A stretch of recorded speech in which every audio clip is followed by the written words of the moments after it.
Hey good people, this is Sharika, EB, and Sabrina.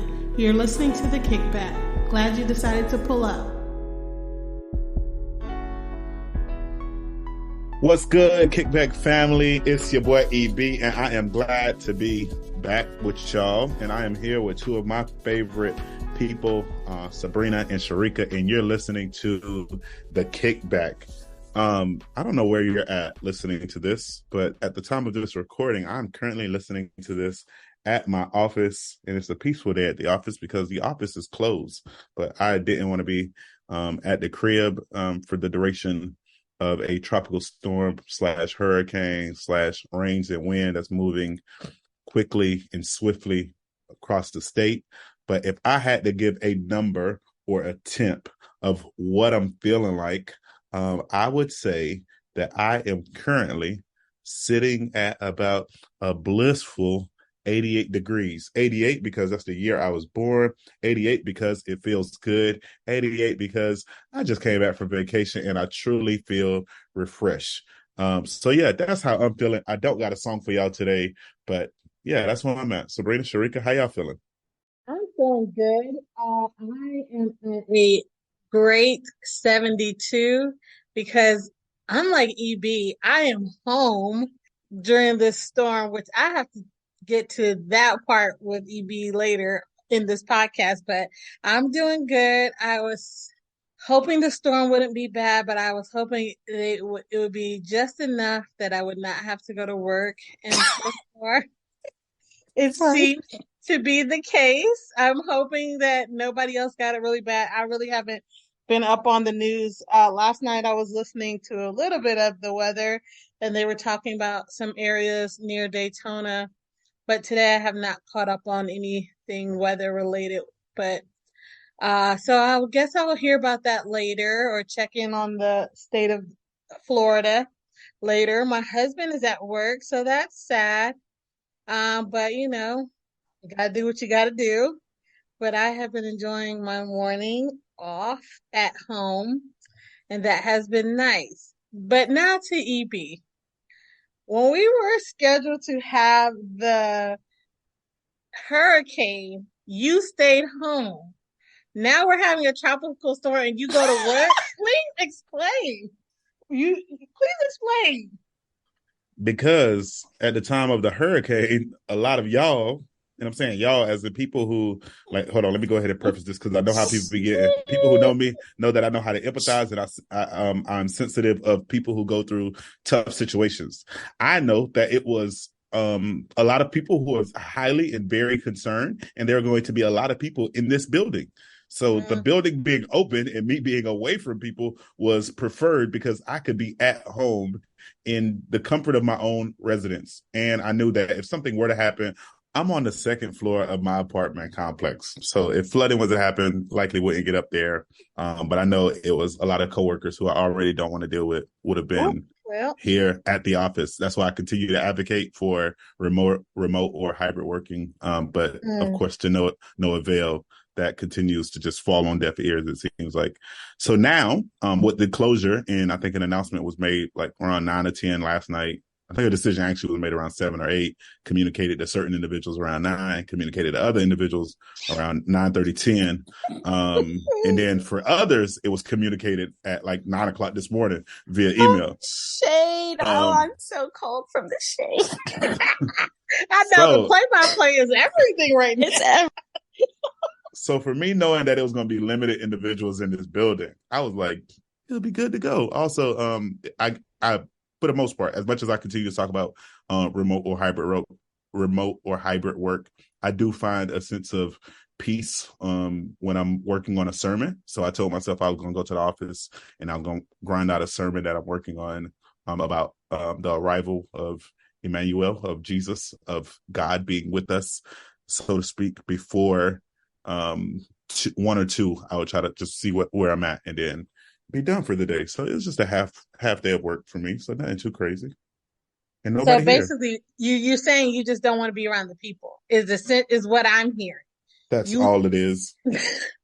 That's all of what it is. Oh my gosh. Okay, Serena, how are you doing, friend? I am doing I'm doing. Let's just put it like that. I guess my temp would be like 48 and rain, and you forgot your coat, and you have you have low shoes on, and you have socks, and they're soggy. I hate soggy socks, and Those I hate are the the feeling. worst. Soggy socks and wet jeans are like a little taste of hell on earth. Just horrible. I cannot do wet jeans, especially when it's just around the bottom and then it touches your skin every once in a while. I hate that. And I feel like Taylor Swift's Evermore captured it perfectly. She has this verse that says, "Hey, December, guess I'm feeling unmoored. Can't remember what I used to fight for. I rewind the tape, but all it does is pause on the very moment all was lost, sending signals to be double-crossed." And yeah, Florida double-crossed me again. And I sent all the signals. I told y'all, go vote.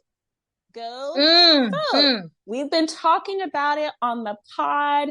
I felt like I didn't have, well, it's not my personality to even use social media in this way. And I'm starting to think that is going to be my downfall, because social media is very powerful and you can reach a lot of people, and not even people that you keep with on the daily or your great friends or whatever, but people can receive your messages silently and it can make an impact. So I'm like, maybe I need to step up my game there if I want to communicate something that I thought some choices were so obvious.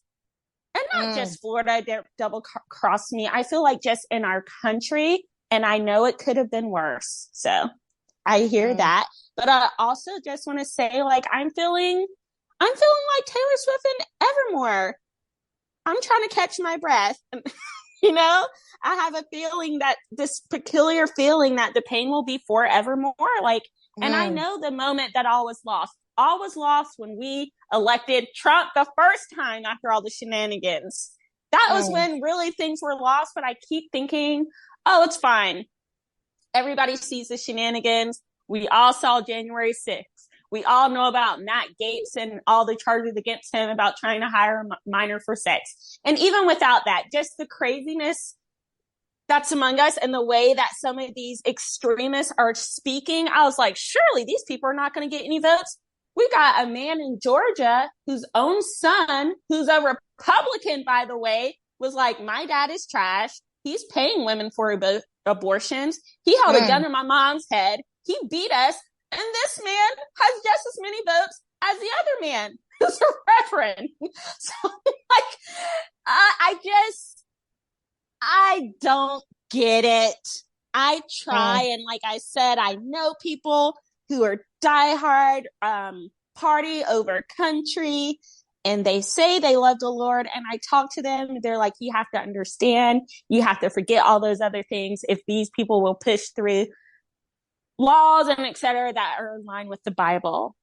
And that's just, I'm like, yeah, but you're only talking about the parts of the Bible that you like. All the parts that where we have to like care about people, you don't like those. You're not talking about those, because I can say that, and I'm usually never a straight party ticket. I used to be just independent, but then I couldn't vote in the primaries, and I was like, well, that's messed up. I told my husband this time I'm going to tell them that I'm Republican and change my card so I can help the Republicans choose the candidate for presidency, because it can't be Trump. I need to go in there and in the primaries just so I can vote against Trump. Because honestly, the Democratic candidate, whatever. You know, I have to just choose the lesser of two evils. But I am so serious about this. I am about to change my thing. And I encourage all Democrats, well, a lot of Democrats, because we do need some equality candidate on the other side too. But I encourage a lot of you, if you're frustrated, go ahead. If you are independent or you're a Democrat and you're like, I really don't want the Republicans to force Trump upon us again, go ahead and switch your card so we can all vote against him twice. Okay. That being said, if DeSantis, you know, I'm hearing that he's the new Republican darling. And honestly, I could stomach a DeSantis presidency. He is trash on some things, but he is not trash on all things. And there are some really good things that he's done. And that Evie has even brought up on the podcast a few of the things he's done with this and that. You know, it's been cute. And I feel like he's not going to use this extremist language. And honestly, I'm always rooting for everybody Black. And if anybody is pushing an agenda that makes white supremacists feel more powerful or empowered, then I am not for them. I don't care. You can't convince me anything. Don't care. Because the first thing people see when they see me is this brown skin, honey. And that's what I need to be focused and worried about. So yeah, I was just feeling like, will the pain be forevermore? And that's just where I am today. I can't forgive DeSantis for sending them people over to what is it, Martha's Vineyard? Where he sent them people? He sent them to the state that claimed they cared about everybody. So he said, if y'all care, show me how it's done. That was trash. I want to know whose money he used. Was it our tax-paying dollars for his shenanigans? Here's the thing. I don't know how that normally works, because I'm guessing most states eventually are sending people off to somewhere, right? How does that? I don't know. I didn't look it up. I don't know how that normally works. They lied to them people, Sabrina. It wasn't just like, oh, they tricked them. They were being mean. I can't speak for all. I can't speak for all situations, because some states do. Of course, naturally, you definitely are using taxpayers' dollars. The disagreement, or I would say, where I was at odds with DeSantis is that he paid. And I'm saying he paid, as far as taxpayer dollars, to fly them to Florida, only to ship them out and to make a statement out of Florida. And it's like, you can play that game if you choose to, right? And I say you can play that game because everybody has free will. You can do whatever you want. But like, it probably would have been in the best interest of even those individuals who you say you're trying to support and sending them to somewhere else, where you could have just flew them, for example, from Texas to the Northeast. Right. I could just fly you from Texas to Massachusetts, Texas to Vermont, Texas to New Hampshire, Texas to Connecticut, Texas to New York, where you could have just did that. But to play with people, right? Play with people. You can call them refugees. You can call them immigrants. You can call them asylum seekers. You can call them whatever you want. But to play with people, to play with God's creation, the people who are made in the image of God, to play with them in a way as political pawns is completely disgusting to me, and hopefully everybody who considers themselves a believer. So that is something that I can't rock with. Now, others of them who aren't used, and I say aren't used as political pawns, like I speak of my family members who went from Haiti to Brazil, up into Nicaragua to Mexico, got into Texas, what some would consider illegally, but they receive TPS, which is temporary protected status. We, as their relatives, had to pay for their flights from El Paso to Orlando, and others of them El Paso to Tampa. So we paid those flights for them. And that happens for a lot of people where their families, like once you get into the country, if you say you have family here, you can call your family, and if they're willing to pay for those flights, then they'll fly them to where you're at, and then you just basically, as a relative, take full responsibility of them, like them using your address, you're getting them around, you're taking care of them, you're saying that they won't be a nuisance, so to speak, to society, wherever they're located. So wait, Evie, he purposely volunteered to receive this group of people from somewhere else that they could have stayed at. He said, we'll receive them in Florida, only to use them as a pawn. I didn't know that. I thought they were just already in Florida, and I assumed like, oh, maybe I don't know what the situation was. I just saw the headline saying, oh, DeSantis sent these people to Martha's Vineyard. And I was like, you know what? This is just annoying. I didn't know all the details. So he purposely brought them here to send them away. Yes. And to be like, oh, there'll be help there. There's rich people there. There's money there. They'll help you. Knowing good and well, there was nobody there to receive these people. Just drop them off to just be like, oh, y'all care about the immigrants? I don't understand. I don't.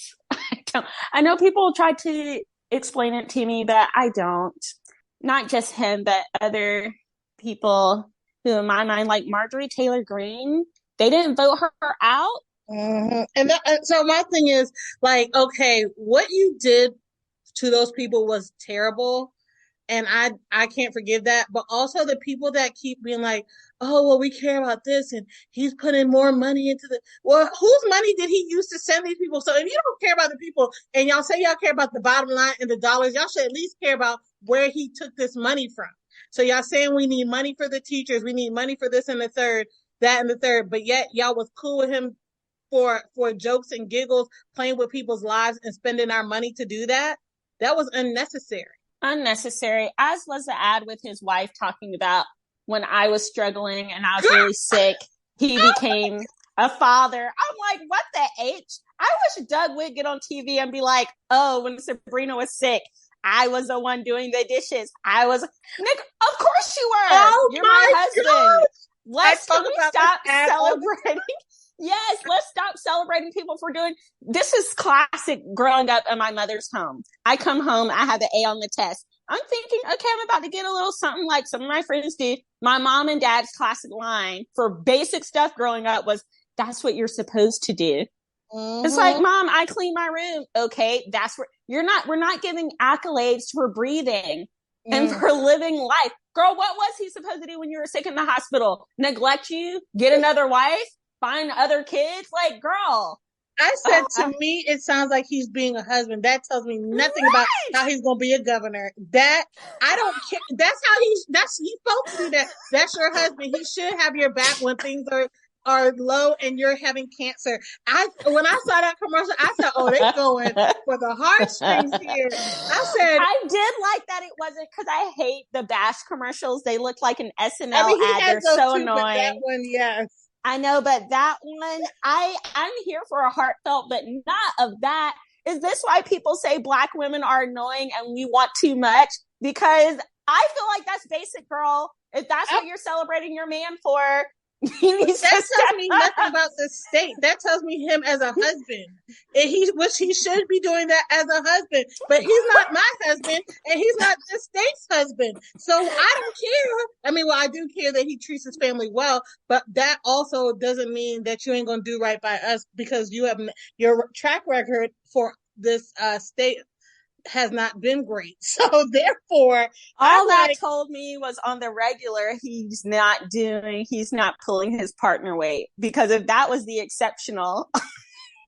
My thing is, I said, I will say they was really working that campaign trail, and they was really putting them dollars into them ads and those commercial spots. Cause I said, when she said, when I was on the floor, I said, oh Lord, here we go. Well, those things were probably true, and it is heartwarming. Everyone can identify with how meaningful it is when you're in a hard place in your life and your family friends step up. That is beautiful. But also, you tell me your husband did that moves nothing in me, because I'm just like, that's basic. Mm-hmm. And then my mother-in-law, because I don't have cable television, I just have a whole bunch of different apps. Might as well get cable at this point. But we were at their house. So I saw that commercial, and she was like, he wasn't doing all that because he was busy being the governor. I was like, okay, Barb, that's right. She said he had nannies doing that. Okay. He was doing all the other stuff. Okay, question. Was Ted Cruz in the running this time? Because all I think of when I think of him is when he packed his bags and left when his state was in need. And I'm like, did they vote him? Did they vote him out, or did they keep him too? Because Texas was tripping as well. Nah, he wasn't in it. He wasn't in it. Dang it. I can't wait until he's in it again, because those memes were great. Homeboy went straight on vacation. He said, oh, we ain't got no power. Let me hit the Mexico real quick. Wow. It's wild. I was very disappointed in Florida. I went out there in the rain and everything to vote at night, and just to be disappointed the next day. I said, daggone it. We have to do it again. We have to keep doing it. We have to, because it wasn't like a total wipeout. We tried. I think there's, I don't get it. I feel like people be voting against their own needs. Like, do y'all even know what you're voting for? The Republican Party doesn't even want people to have student loan forgiveness. They don't. And that's the same party that we all about. Oh, well, not all of them, but I would say probably 70% of the Republican Party will tie the party with their religious beliefs. And even talked about the year of Jubilee. I'm like, come on, there's no compassion. We only care about bailing out big businesses, and but not the little man. That's why I'm saying, you saying because of religious beliefs, but yet y'all was cool what he did with them people. And that's why I'm like, I can't get behind this. This is making no sense to me. No sense at all. And then I felt bad because my pastor's wife, bless, who oddly enough, well, maybe not oddly enough, because in my church, people move around a lot. So when I lived in North Carolina, I was in middle school. She was like the youth pastor. So she's known me since I was a tot. And now she's my pastor's wife here in Tampa. So we've kind of come full circle. She texted me the other day and it just said, "You're going to be here Sunday?" And I was like, "No, I'm going to be at camp unless that there's a storm. You know, if this storm comes, then I may be there because if Doug's in town and we can make it work, I can just drive myself over there." And she's like, "Well, it'll be nice to see you or something." And I'm like, I don't really want to be there. Not this Sunday, because I know a lot of these people's political affiliations. And when it's fresh like that, my decline started during the Trump presidency. Not, I will always believe in God and Jesus Christ is my savior, period. But my attachment to organized religion, especially in these spaces where people made it very clear they did not care about the plight of my people. It's hard for me to worship with you and beside you, especially when I know so many of your business. And especially when I've seen how so many of you act when it comes to not only people at my local church, people in that church in general. There are just too many situations when the block was hot, when it was really time to pull out the Jesus move, we weren't willing to do it because of either fear of man or whatever the reasons were. It just didn't matter. So I kind of feel like a veil has fallen off my eyes. And I'm like, I don't have to go through the motions in my life. First of all, there are a lot of great churches around here and I'll be visiting them. Second of all, I'm not even amongst believers. I'm not like feeling the power of the Holy Spirit. We're not in some great move together. So while I have love for my pastor's wife and all that, I don't feel any different from when I go and when I don't go. So you people, you're really just messing up the whole witness because of things like Sharika said. You're saying you're doing these things in the name of Jesus Christ, but then people do things that are so against the heart of Jesus Christ and you're not speaking out about that. And we're too grown for the hypocrisy. We're not like the little kids anymore who are just like not really sure about what's going on. And no disrespect to children, because children are smart and they catch on to things. But I know for me, I had no clue about the inner workings, or I'll say like the back door of the church. I was hopping on vans, getting snacks, going to events. And it was all glamorous and great and beautiful. My other beef is why I sent some of my friends this little. I was listening to another podcast and they played this clip from. It was posted on Twitter, but it was basically asking different men about a woman's body and her reproductive cycle and what does this mean? What does that mean? What is a period? Just random basic things. And a lot of those men, didn't know any of those answers, but yet they're able to vote on women's issues. And my question is, why, whether you believe in whatever you believe, but why is what happens to a woman's body up for a vote, but nothing about what happens to a man's body up for a vote? Well, because men run the world. I'm not saying there aren't women in power, but right. When you look at the wealth and the positions of power and the history, even the building I went to vote, it was like a DeSoto Lodge. I don't think it was Masonic. It was some kind of club. Just years, hundreds of years, white men photos. You know what I'm saying? Like I tell friends and family when we have these heated discussions, especially about family planning all the time, I'm like, if we really want to improve this issue, when a young man hits puberty, he should get a vasectomy. And then when he turns 18, the government will pay for a reversal when he chooses he wants to be a father. Because last time I checked, there are a lot more deadbeat dads than moms. Last time I checked, men can make somebody pregnant every day. Women, we only have a 3 to 5 day window. Now, obviously, I can speak to my sisters and be like, hey, ladies, please, please, please make him wrap it up. Please be careful about who you choose to be the father of your kid. You know, that's a conversation for a different day. But the problem is men. Okay, Nick Cannon, number 12. Just found that out yesterday. He's having another one? Yeah. I could have sworn it was last week we found out about 11, and then this week we found out about 12. I lost count after 10, so I didn't even know about 11 or 12. I lost count after 10. I do appreciate that he's being dragged just as much as a woman would being dragged for having that many baby daddies, which I feel like it's none of our business if they're paying for it and giving the kids a decent life. But I appreciate his dragging. I did. I do too, because like he's financially able to take care of them, but he is not physically able to take care of them. No. And when I say that, I mean like it's more to raising a child than paying for things. And you can't be that many different places at that many different times. I'm just saying, so that's he's the part being that makes DeSantis. me feel bad about this. He got them nannies on lock. So that's what makes me feel bad about that. But then there's a lot of families or people who pay to raise their children. So I guess that's along the same lines. But I'm just like, I just feel like, why is it that what happens to a woman's body up for a vote? That's the only thing it's just like, that just seems so, well, obviously patriarchal. And just, is that the right word? Now I'm doubt.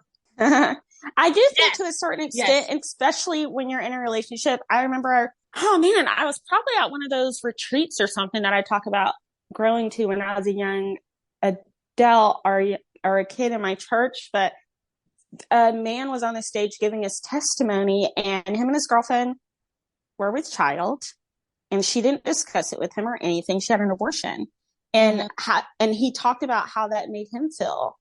So I do think there is a delicate balance because, like, okay, I'm married. If I get pregnant and I'm not feeling it, and I'm just like, meh, bye. And then I just tell Doug, it's like, does he not have any say? I feel like there is some say in that.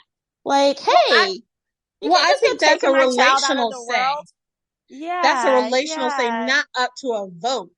Like, I'm not saying that, like, now maybe if you go to the clinic or wherever, or the doctor's office, there should be maybe, I mean, like, I don't know. I'm not saying this, but I'm like, maybe a consent from both sides. I don't know. I'm not saying yes or no. I'm just saying. Yeah, that's tricky because you can get raped in a marriage.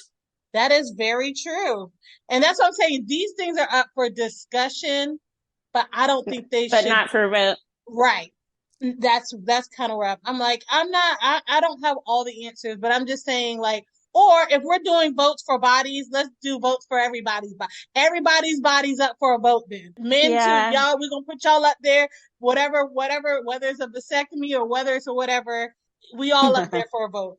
They should either have to get a vasectomy, or Doug said when he was in basic training, I didn't know they could do this, but they all had to take this pill or shot or something that suppress their like sexual, what's the word? What?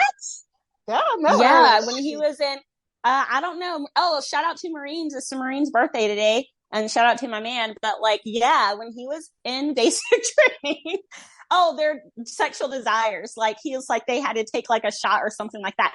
I didn't know that was something they could do. I'm like, oh snap. So they got stuff like that. EB, as a middle schooler, I guess that's when people hit puberty, right? Like 5th grade, middle school. Would you be down with them giving you that shot, or being like, yeah, I'll get the vasectomy and then I'll reverse it when I'm ready to be a dad? Vasectomy, that seems a lot. That seems a little. In middle school? I don't care.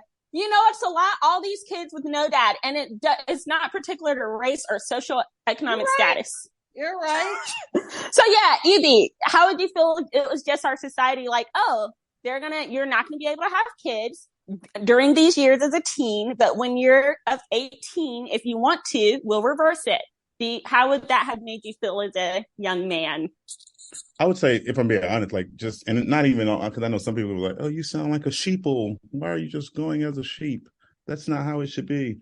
But as a kid, if that was the norm, let me say that. If that was the norm, that this is everything, everybody was doing it, we were all locked in on it.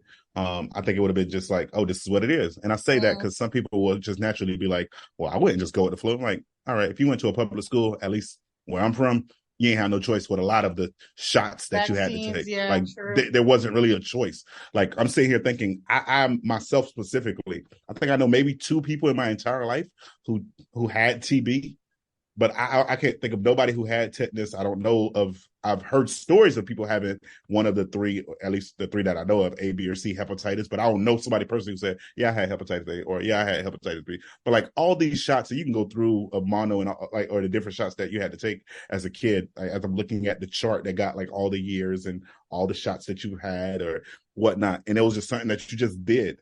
It wasn't necessarily a question. As I would say for myself, if it was something that was like normal, then yes. If it was something that like I literally had a choice, like, hey, you don't have to do this if you don't want to, then heck no, I ain't doing that. Like what's the success rate? Like when you say you're gonna reverse it when I turn 18 or of age or whatever, like is it gonna work out? Am I gonna be good? Because yeah, it'll be those type of conversations that I would be having instead of just like rolling with it of like, yeah, I'll just do it just cause. But no, I'm good on that. I God has blessed me with the brains, and this sounds crazy to say it, especially on a podcast with the various listeners that we have, but my pull-out game is solid. God has blessed me with that wisdom and discernment, so I'm good. Oh, jeez. I don't think that sounds crazy, because not everyone's is, clearly. Nick Cannon. Well, I think for him it's intentional. Yeah, I think it's more intentional. He's doing that on purpose. But yeah, I think that, yeah, I don't know. I mean, that's something like surgical things I don't know about, but I'm just like, I feel like it shouldn't be a vote what we do with our bodies. And I feel like if there were other support systems, other ways that we took care of people and really treated people well. And, I feel like there's other things that we can do. As a society, I mean, obviously, sex education is trash. From what you talked about earlier in the podcast, like the fact that some men don't know that women have 3 holes. They can't tell you what a cervix or a clitoris or vulva, the vagina. They can't tell you what. That's annoying. All girls can say penis balls. We know. I just feel like as a human being, we should know the anatomy of all the 2 sexes. We should understand the women's cycle. Not just girls should understand it. I know, but when I was engaged, Doug had to go to the little hippie circle with me and he did the thing and he knows how to chart my cycles. Like, it was very important to me that this is not just a responsibility on me. Like, we both know what's going on. We're both going to be very intentional about this. You're going to understand. That was important for me. It don't have to be important for everybody. What you do in your relationship is up to you. But I feel like it's just poor education that people, and even some girls don't know their own body. That's true. I was an adult when I found out what cervical mucus, like early 20s adult. When I was like, oh snap, I can't get pregnant every day. There's only this time. Girl, that was the big one. Because when you were a kid, everybody's just like, oh, you get pregnant. That's not how it works. I legit thought I made out with you. I'm pregnant, and now I'm going to hell. Things turn very fast. They turn very quickly. I was just like, won't be me. Or I thought I make out with you, I get some type of STD, STI, AIDS or something, and I'm scarred for life. Just very poor sexual education. I remember that class happening in middle school, and the main thing I remember us having to run in front of the boys, and then the guys would have to run in front of us. I don't really remember like during gym we'd have to run for like 15 minutes and they would like split it up, so the guys would sit down, the girls would have to run. And then sex ed, it was the same. It wasn't like sex ed was a separate class. Sex ed was a part of PE and health. So it was just like a unit that happened. Like, this unit, we're playing volleyball. This unit is sex ed. And I remember they showed us a vagina, and it was like, it looked like it had been turned inside out, and it had all these bumps. And that was the day I knew I'd be a virgin until I was married. Because I said, it will be a cold day in hell before I let anybody. No, seriously, I'd love to say it's because, oh, my great love for the Lord, which is true. Oh, I want to be so obedient to Christ, which is true. I want to keep my covenant, which is true. But I also said, why would I risk that? That looks like a situation I don't want to be in. Like, that's horrible. They showed us like a whole bunch of pictures of people with like STIs. I guess we were learning about them. But I was just like, oh no, that won't be my situation. Just can't risk it. Ow, it looks so painful. I still see that picture in my mind. I will never forget it. Whew. So, yeah. Oh my gosh. I don't remember. Ours was, I think, just like a regular class period, like in health. Like, we had like a semester of it, and you had to have your parents' signature, meaning that some parents could opt out of their children learning about it, and then who knows? Hopefully, they were doing a good job at the house, but probably not, because it wasn't like this was now mine when I'm in school. It's not back in those days where it's not. I would say, I don't know what it is like now, but I would say that they're probably more liberal and free. And when I say liberal, not as in the party, but like more open to all kinds of things. Ours was very basic, like literally the anatomy, literally this, like, just scientific things. It wasn't nothing about relationships or who likes what or whatever. It was nothing like that. So I'm like, why wouldn't people, I mean, at that point, I don't really understand maybe parents not wanting their kids to learn, because it wasn't relational things. It was literally just about the body, which means like, if I don't know, I just am like, that was interesting. But yeah, ours was very basic. I don't even think they talk about how to have sex, or I don't know, like, 'cause I know some places they talk about the condom and this and that. Maybe they said, I don't remember that much, honestly. So maybe obviously didn't serve me very well. But do you really have to learn how to have sex? It's kind of like eating. I feel like it's human nature. No, but you know how like some people say, well, they have the condom and they have the banana or whatever. Oh, like how to put a condom on. Right, that kind of stuff. Like, I don't remember them doing anything like that. I remember that too, but I don't know. I knew I wasn't going to do it, so I was like, nah. Doesn't apply to me. Does not apply to me. Evie, do you feel like you had a solid sex education? Do you even remember yours? Yeah, so mine was similar to how you mentioned yours. In Polk County, though, it was slightly interesting because we had it in elementary, middle school, and high school. Oh, wow. Like, we had I literally remember fifth grade.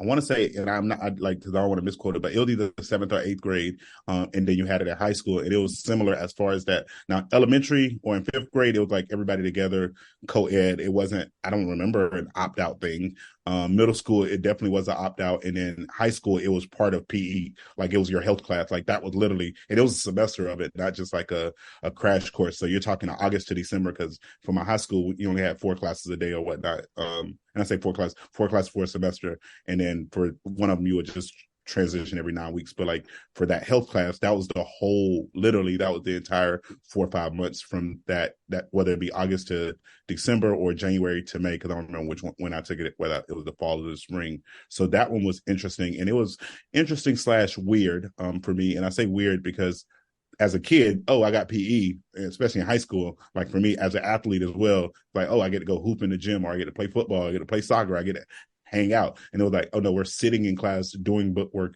learning about literally learning about penetration, learning about STDs, learning about what it looks like, what it feels like, why you should wear protection. If you don't wear protection, the pros and cons of that. Because I will say in high school, we didn't look at, I'll say it wasn't taught, and I still remember her name, Coach Elkins. She didn't see pregnancy or even teen pregnancy as like this taboo thing. She was like, you get to bring life into the world, and that becomes the responsibility of the 2 participating parties. And depending on your family structure, you have also that support of both families. So like, just know if you do this is what happens. The cons, you kind of really only stress like the STDs and knowing your partner, like who your partner has been with. And just because a person tells you that they've never been with somebody, that's not true. So you also are leading from a place of, or doing or engaging in sexual activity from a place of trust and confidence, but you really never really know. She said the only way you know is if you're with that person 24/7. And I know that's not the case. And so it was interesting to see it break down, or her break it down that way. And she still teaches at Winter Haven High School to this day. Coach Elkins is my dog. So I'm going to say shout out to her because she sounds like she was on the right path. See, I don't remember having it beyond elementary school, but I'm not saying I didn't. My memory's not the most reliable, but I will say I remember elementary school, but not middle nor high school talking about it. I do remember in college being in the class and they showed us giving a birth video. That was a bit unexpected and dramatic, but that was the extent for me. Middle school makes a lot of sense for me because I think that's the earliest when I knew my peers were having sex. I remember I was I almost said her name. Sorry, girl, but I was at one friend's house and her boyfriend, I'll say his name, Greg, were back there. I'll remember the song and everything. It was R. Kelly's song, Greatest Sex You Ever Had. Because I remember I kept hearing that line, inside of your walls, there will dwell a Capricorn. And I was like, oh my gosh, I do not need to be here right now. I called my best friend at the time, who was a guy, and I was like, oh my gosh, can you come pick me up? Because the guy I was dating at the time, Najwa, shout out to him. He's dark and lovely. I wasn't going to have sex with Najwa. I was just in 7th grade. I was like, can you come pick me up? Because my friend said that she's going to call Najwa over here. So, I'm like, I don't want to be like, I felt like if he came, there was just going to be pressure and expectations. So my best friend at the time came and scooped me up and we went and saw a Harry Potter movie. I'll never forget that day. I was just like, you came to my rescue. Wow. I know. I did not. Well, I went to middle school in 7th grade. And girl, when I walked in there and saw 2 pregnant 8th graders, I said, what is this? What is going on up in here? I was not aware and not prepared. Isn't it wild that our bodies in 5th, well, I started my cycles in 5th grade. Like, I can't believe that my body and nature was like, okay, yeah, we'll hold a baby. 5th grade? It's wild. Well, I mean, there were times where people weren't living much longer. That's true, too. Teenage life. If you're living at 30, then 5th grade seems right about that time. It's just, golly, I was such a child. I'm sure I could have done it because, resiliency and blah, blah, blah, but I'm glad I didn't have to. I couldn't have. You'd be surprised, Sharika. You weren't an idiot. You were going to school, doing your homework, doing extracurriculars. You could have figured out the mom life. I told you I was surprised in 7th grade that kids were pregnant. I was not been ready for this. I was like, what? This children pregnant? What is this world coming to? I was not ready for this. I wouldn't have liked it, but I feel like I could have handled it. I would have been sad and grumpy. I'm trying to go to cheerleading practice. I'm not trying to change your diaper. This sucks. But I would have done it. I was too naive, too immature. I would have been in a world of trouble. Plus, girl, I could not imagine telling my parents that. I can, only because my parents were always very vocal about what our life would look like if we decided to be young parents. They say you already know what it is. You already know what it's going to be. And although I was never fast, as any of my friends, I hung out with fast people. That's because the majority of people, girls and guys, were just experimenting. I wasn't that girl, but in my family, they always were accusing me of being fast and being like, oh, Sabrina, da-da-da-da-da, she's probably X, Y, and Z. And it's like, actually, no. But yeah, in my family, I was considered the wild one. But they're just like, bring that baby home if you want to. Go ahead and bring the baby home. If they just told us, like, you're going to raise that baby. You're going to have to find work. We are not raising your children for you. So we already knew what it was. And guess what? To this day, none of my siblings have brought a baby home. We're all old. They just maybe they scared us from having children. I don't know. Well, EB, it has been lovely to have you back. Is there anything about your trip that you would like to share? Sabrina, what was the question you had? Oh, yeah, about your gift to your lovely bride, if you want to share? Because we were wondering, did you join the tradition of the yearly gift, or did you go rogue and do your own thing? Yeah, so I would say kind of just got her a leather purse. Just got her a all black bag that she mentioned that she wanted. So got paid a nice little penny for a tail for a bag. So that's it. That's the only gift that I gave her this year. That's a gift. That's gift enough. Yeah. Isn't that the Black owned company? It is. Love it. Yeah. Mm-hmm. But yeah, so I got her that. And then because of how we are with each other, like it's like outside of birthdays or anniversaries or holidays, like we also just give just because gifts throughout the year, just to keep it pimping in that regard of, hey, I appreciate you and I want you to always know that. Now, granted, the gifts don't, I guess we'll say it's not the gift that makes the appreciation, so to speak, but it's just a friendly gesture because of the way that, at least for me, I'm wired in my gift giving skills. I would say there's not too many people outside of those who got like different budgets and different lifestyles who they can go buy houses and islands and stuff like that. But like, I would say anybody who make less than six figures, because that's where I'm at right now, less than six figures, I don't feel like it's too many people competing with me when it comes to gift giving. So no, I sure ain't. So stop. I'm nowhere near your level. So do you want to tell us anything about your trip, where you went? We ain't taught him none of y'all business. We said he's away enjoying time with his bride. You can share where you went or not, or if it's a place you recommend people to go, or if it's just for between you or two. Oh no, yeah, definitely. I would tell people to go wherever you can afford. That's the main thing. Wherever you plan on going, go where you can afford, because it's a beautiful world out there, whether it's different continents, different Caribbean islands, different states, different cities even, all right? Because there's literally different parts of your own town. Like you can have a weekend getaway for most people. And I say most people because some people live in real small cities where there's literally nothing else there. But where they're at, but like even in Tampa, like you can say, oh, we just going to be downtown for the weekend and we just going to get a hotel room just cause, if you can afford that, or you're going to go across the bay and go to Clearwater or St. Pete. But we was, as I put on my Instagram just to mess with y'all a little bit, but we was about 1,200 miles north of the equator. That's where we were located. On a lovely remote island. I say remote but we'll ducked off in Puerto Rico. We did something that was my first time in Puerto Rico. My wife had been before. That's where she had a bachelorette trip at. But we took a ferry from a place called Ciba to Culebra, which is small, and I say remote, but it's literally a ducked off island. It was like a 90-minute ferry ride. So we're just on that little island with less traffic, less people, less tourists.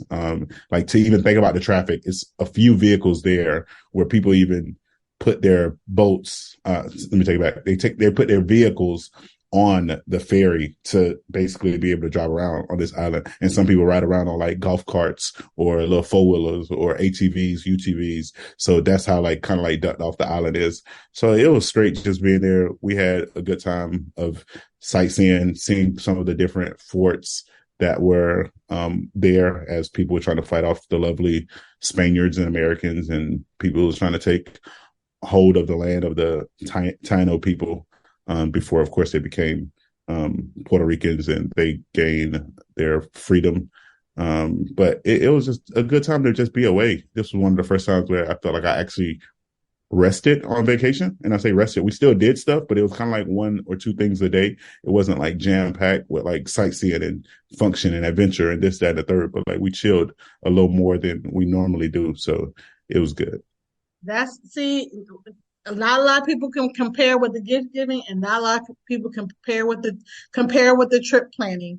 I'm gonna need you to help a friend out, that friend being me, because I told my husband next year we're gonna do a trip, but I don't have the trip planning skills. That's not my forte. So I'm gonna have to hit you up on the side, because yeah, that sounds lovely. Yeah, definitely. So if you find, and I always tell people, especially when people, I won't say people come to me specifically, but there are some people who come to me and be like, hey, we're thinking about going to this place. I always tell people, try to think of 2 or 3 places that you would say, I would really enjoy going there, or I would love to experience that. And, you being a big sister, I would gladly create a small itinerary. Like you just tell me how many days you thinking, what are you trying, you would say your favorite things of you and your spouse you and Alan's favorite things to do. And I could definitely come with, like, for example, a 3-day itinerary of what would be good. And that's whether it be domestic, whether it be in-state domestic, whether it be within the other 49 or so states, any territories, Caribbean islands, continent of Africa, Europe. I haven't explored Asia yet, so I can't give you too much on that. I haven't explored Australia yet, so I can't give you too much on that. But, Google is free, so I could definitely find something. And I definitely know people literally everywhere. And that was one of the reasons why we did the ferry. We talked to somebody who me and my wife are really close to. Shout out to one of my lovely RNs, Whitleen. She told us about, taking a catamaran or taking a ferry to another place. So you just always ask questions of people who've been to certain places that you plan on going or want to go. And they have ideas. Like when we go back, we talking possibly in January, February, going back to Puerto Rico, and we'll do a ferry trip to a small island called Vieques next time. We're trying to do 2 in that Wednesday to Monday trip that we had, but we're like, maybe we don't like jam pack it with, different stuff. So we're like, this gives us a reason or a cause to just double back. I didn't even know some of those places existed, EB. So this is exciting for me. I didn't either. Like when I think of Puerto Rico, I just think it's Puerto Rico. It's like this is just one island, but to think of these different places, it was just like interesting to hear. And then they also have one that go to, I want to say St. Thomas, but don't quote me on that. But they did have a ferry, or maybe it was just a charter flight for like $90 or so that goes from one of the islands on one of the smaller planes. But I was like, even if you came here and did that, like, hey, we'll spend 2-3 days here and Vieques, get on the charter flights and go to St. Thomas for 2 or 3 days and then come back after a week vacation. I was like, it's so many options to do things. We also, the coolest thing I would say we did, outside of it raining during it, we did a UTV or ATV through a Carabali rainforest, and that was real cool with our guide, just going through the rainforest, looking at the views, like you're kind of up kind of in the mountains and you're just seeing all of God's creation and seeing the land. And Puerto Rico, at least for us, and I know everybody budgets are different, but it was relatively inexpensive. Like you're talking about, you're paying meals anywhere between $8 to $12. Like it wasn't, and I'm talking about meals, like their portions are better than our portions. Like it's like going on a buffet, so to speak, but like a whole bunch of rice, a whole bunch of meat, a whole bunch of veggies. And it's like, that's it. Like I'm looking at the menu and like, I might have to take a to-go plate back to the hotel just so I don't have to leave tonight. Like that's one, how good it was, but also how inexpensive it was. So yeah, it was a good time. Sounds like love it. So Sabrina, do you have a quote for us today? I do. Evie, start your side hustle. That's it. Everybody else. No, but seriously, I have a real quote. I just thought that was great because, hey, people would pay you to do that, even a small fee. People pay people to do that kind of stuff all the time. All right. So the quote I have today, I'm still out of that book that my husband gave me. Remember this, Thoughts for Everyday Inspiration, is short, it's sweet, and to the point. Happiness is always a choice. Happiness is always a choice. I think about how I felt when we started the podcast, and I still kind of feel like that. But that is a choice. I'm choosing to feel that way. I'm choosing to ruminate in that. And when I'm done and I'm ready, I will choose to go a different path and think differently about the situation that we're in. Because while it's not a situation that's ideal, I still live in a place where I can take a hot bath and get hot water and go to the store and buy what I want and have as many side hustles as I want and A, B, C, and D. Like I'm still very, very blessed and I can choose to focus on that. So I encourage you, wherever you are in your life, whether you're celebrating 3 years of marriage or 10 or 9, you're celebrating being in school, you're celebrating your career, you're celebrating waking up and taking a shower. Shout out to y'all, because some days you just don't got it in you. Remember, happiness is always a choice. EB, what are you expounding on today?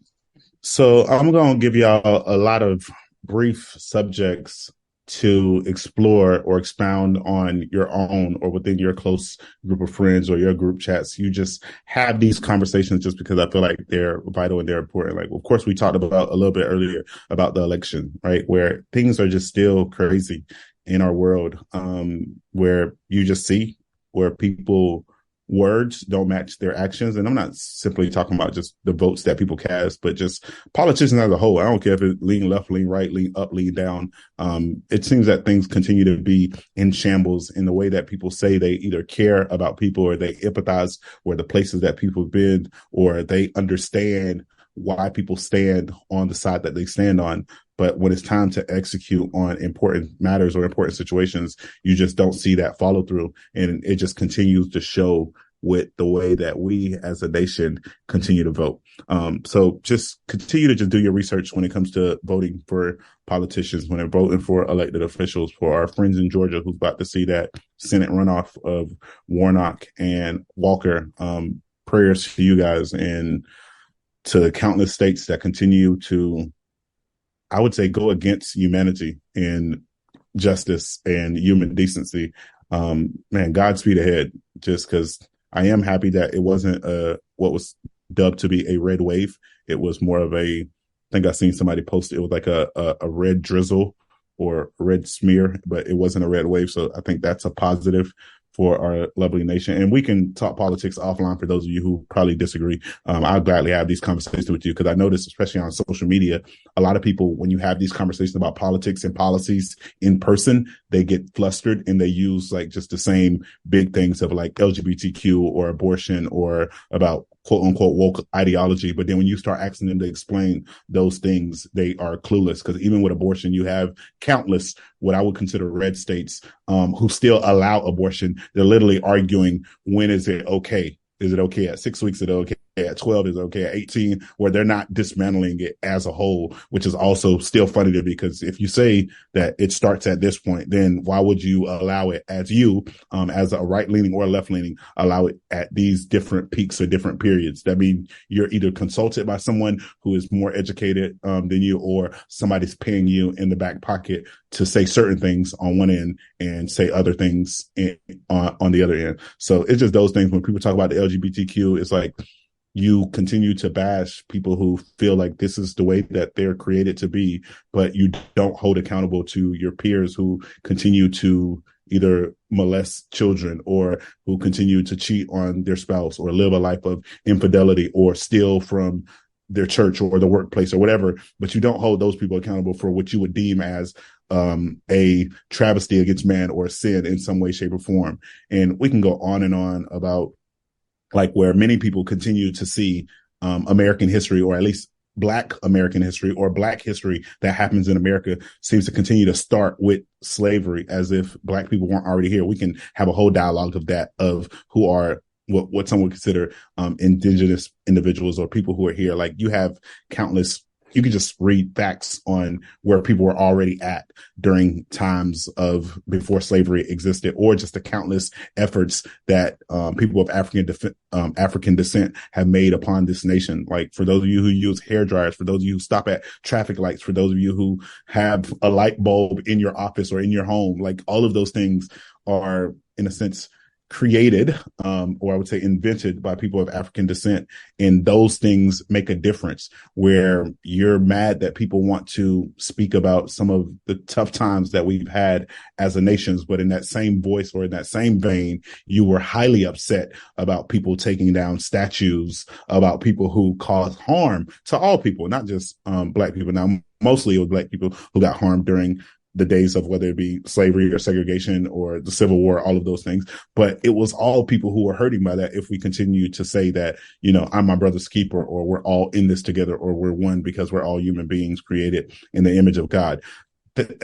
Or we see what some would consider as or deem as anti-Semitic language from I can't speak on Kanye because I'm done with him right now, but with Kyrie Irving. And he posted what some would say he posted an anti-Semitic film. I would encourage people to spend their 3.5 hours, especially for those of you who have posted about it and you haven't watched the film, which blows my mind. But he in the film continues to say, and people can look at it however they want.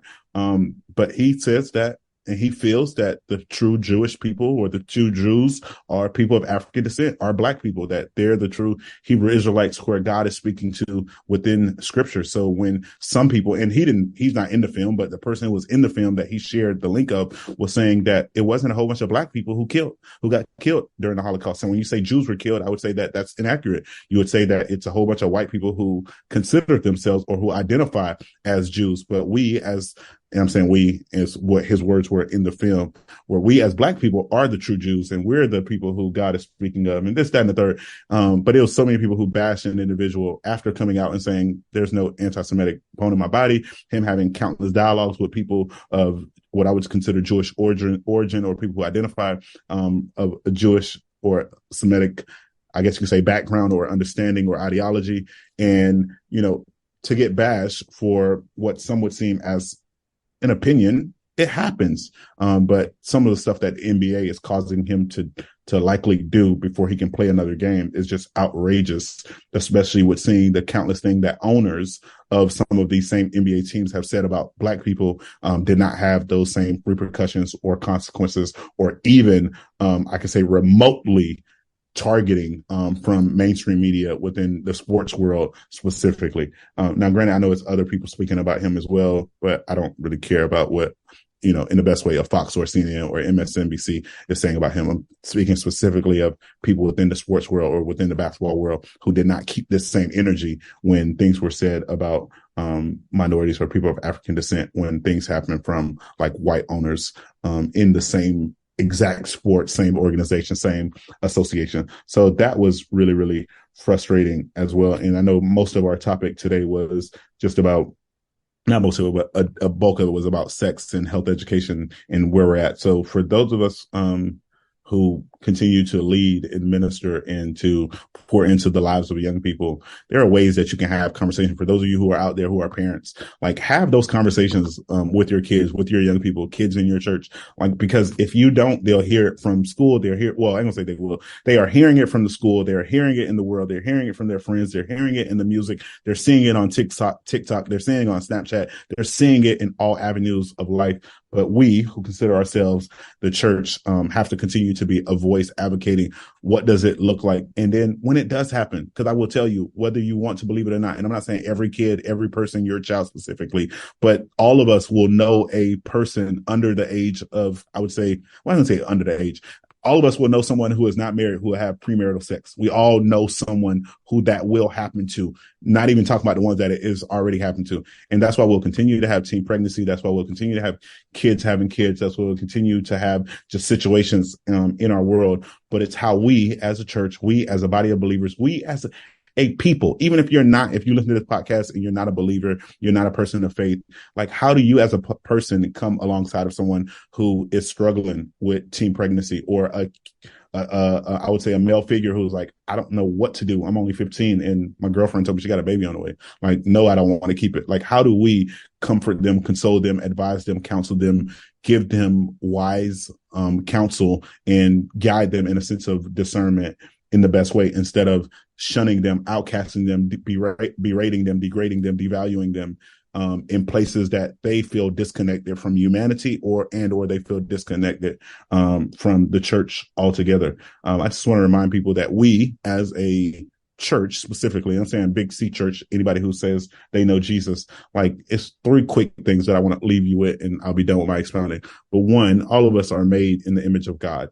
Like, we are image bearers of God. When he says how he created Adam, right, he grabbed the dust and he formed him through that. We are also made by the hand of God, whether that be physically of him making Adam the first human being, or him telling us that he knitted us in our mother's womb. So being made in the image of God, being made in the hand of God, and then to bring life into Adam, like he breathed into him. So being made in the image of God, being made by the hand of God, and being made and alive and well because of the breath of God should give us enough, I would hope, give us enough to empathize with people despite what they say at times or what they do. Now, does that mean to not hold people accountable? Absolutely not. We see it all the time where throughout scriptures, Jesus is holding people accountable. We see God holding people accountable. For those who believe in heaven or hell, and hopefully you do, but if you don't, you're going to realize it real quick when you die, that it's there.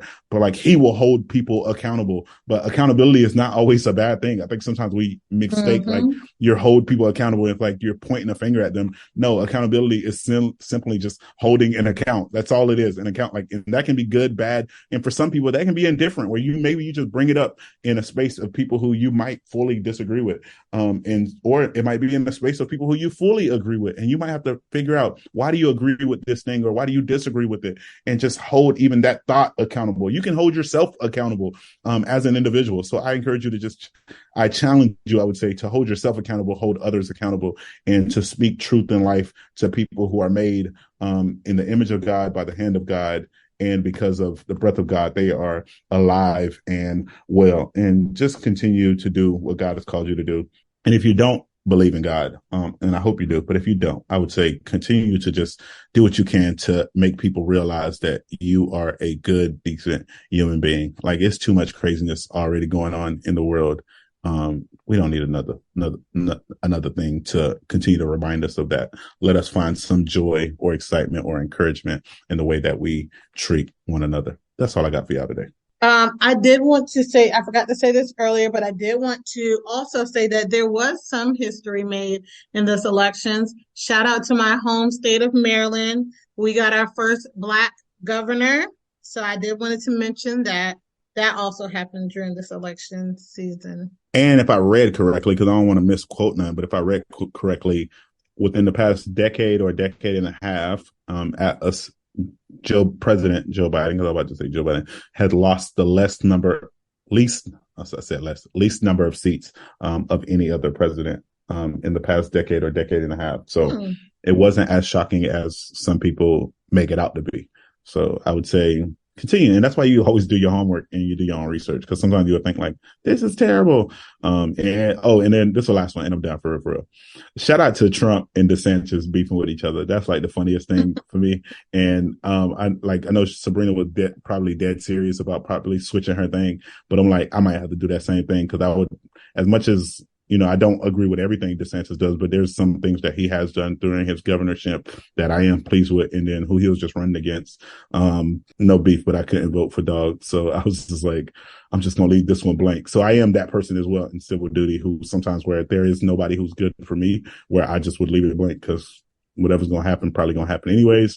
But in the primaries, I am thinking to myself, like, if DeSantis does commit to running for president, which he'll probably make a decision, I would assume sometime next year, I probably would go his route over Trump within the Republican primaries. And even if I don't physically go vote for him, that's who I definitely be advocating to my peers from, especially those who don't live in the great state of Florida, who get to experience Ron DeSantis day to day outside of little stuff that they see on social media.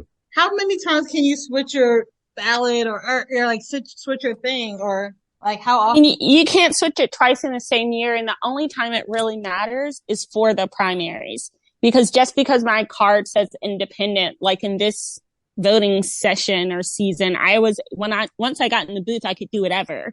But in the primaries, you can only, because those are for each party to put up who they want to represent them. So it makes sense that you have to be associated with the party. And if my card says Democrat, then they're going to give me the Democrat voting sheet. You know what I'm saying? Yeah. So let me see, like, if Trump is not up again, I'm going to mind my business. Honestly, I'll probably switch back to being independent, but I was dead serious. If he's running, I need to do my part and like try to stop that, because that was a very stressful time. So I think go ahead. Yeah, but I was just going to say, do we have any recommends this podcast? I'll start with mine. I don't think I recommended this, but I really enjoyed this movie and I wanted to recommend it because there's a part 2 that just dropped on Netflix. So if you have not seen Enola Holmes, it is a good time. It's a little whodunit, and it's funny, it's fun, it has a little adventure.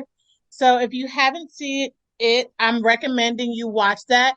And if I already recommend it, I'm going to recommend you watch number 2. I have yet to see number 2 because I want to have time with my husband to watch it at least, but because we watched it with the Kempers too. So anyways, I enjoyed Enola Holmes, and there's a part 2. So if you haven't seen it, I'm going to recommend it. It is really good. And thank you for reminding me that we watched it together, because I was like, why does this look familiar to me? And it's like, oh yeah, because I watched it and it was good. So I'm excited to watch part 2. I'm going to recommend a podcast called Fertility Fridays. She does a great job. And I think men and women can listen to this podcast, just having special guests that talk about women's health specifically, but definitely if you're a man in a relationship with a woman and you guys are doing family planning of any stage, whether you're trying to prevent or trying to move forward with bringing life into this world, she gives a lot of great advice on charting, cycles, health, different health situations, as far as PCOS, endometriosis, trying after miscarriage, etc. So check out Fertility Fridays. I think we may have recommended this, but because we talked a little bit about, at least for me, my trip.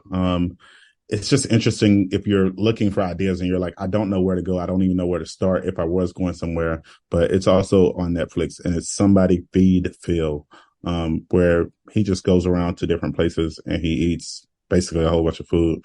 But I would think that if you're looking for places to travel, this would be a beginner spot of like, oh no, this is too much for me, maybe, or like that seems like a really great place, or like that meal alone makes me want to travel there. So you can check it out on Netflix. Again, it's Somebody Feed Phil. Phil just be all over the place eating good food. Who is Phil? Is he an actor, musician, just a foodie? He's like a foodie, and I'm assuming an actor, but Philip Rosenthal, I don't know his, like, I wouldn't be able to tell you his full background, but I know he's an actor for that, but I don't know his background per se. Cool. I'll check it out. All right. Well, I do have a lovely quote for you guys today. It's a little, I guess I'll say a little lengthy, but it's not too crazy. But I just know sometimes people be in this place. But here we go. When I want to quit, I remember that God has given me a specific assignment and has equipped me with every tool I would need to fulfill his purpose and complete the work he began in me. Nobody can stop the power of God from moving in my life. If I am willing, he is able to fulfill every word and promise he has spoken over me and will work through me to see his kingdom come. Even in my death, he will be made known. I'm not the only one who is tired or afraid. God has given me a kingdom family to run beside. In good soil we labor on together. I am not alone. Resting is not quitting. I can take a nap and trust my God-given assignment will be waiting for me when I wake up. God will not punish me for taking time to heal. I don't lose commission or my position when I ask for help. I won't be replaced in the kingdom of God. There are many times I simply need to be with God instead of doing for God. He delights in my presence more than my performance. I believe in the message he has entrusted to me and the mission to go and make disciples. God has given me freedom to deliver the gospel through the unique gifts he has given me. I'm wanted and accepted in the family of God and have a seat prepared at the table just for me. I add value, passion, experience, and God-given characteristic that build the church and strengthen the body of Christ. God has never given up on me. I will not give up on him or his people. Those are wise words from the one and the only Natalie Runyon Thomas, and she is just an amazing, or Natalie Thomas Runyon. She's an amazing, I would say she's a women's pastor and I want to say a youth pastor as well, out in Colorado. And I follow her on IG, and she is just a bowl of, I want to say fresh air, but that just sounds so cliche. She just solid. Like everything she seems to post be just like literally hits the spirit, and it is most times very, very thought-provoking and convicting, and it's just special to see how God is using people to share or witness to others. So that's what I got for y'all to close out. But as always, if life tries to knock you down, make sure you kick back. Until next time.